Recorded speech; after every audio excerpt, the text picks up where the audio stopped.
What's up guys, I'm Justin from hydrobuilder.com and today we're going to talk about the different types of LED grow lights. LED grow lights are great because they don't produce a lot of heat and produce a higher quality product while saving money on your monthly electricity bill.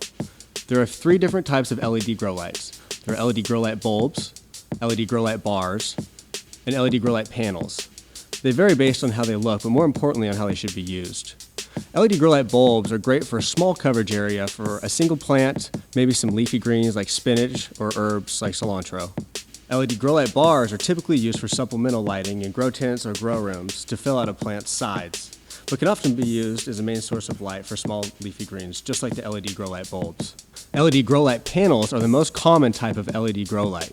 They're great for producing large flowers and resinous buds. They have a large, typically 5x5 to 6x6 footprint for vegetating plants, and 3x3 to 4x4 footprint for flowering plants. All of the types of LED grow lights mentioned come in different LED spectrums.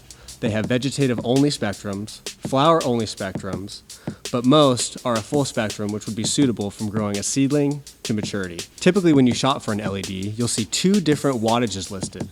One is the actual power draw from the watts, the other is the equivalent. For example, the Gavita LED grow light only pulls 646 actual watts from the wall, but is suitable for a 1,000 watt HPS replacement. LED grow lights are getting better and better each year. The newest ones allow you to place the light closer to the canopy, which provides more intense light, which increases both bud production and resin production. LED grow lights are preferred for grow tents and grow rooms because of their efficiency, power, and spectrum. If you have any questions about the LED grow lights that are on our website, give us a call or shoot us an email.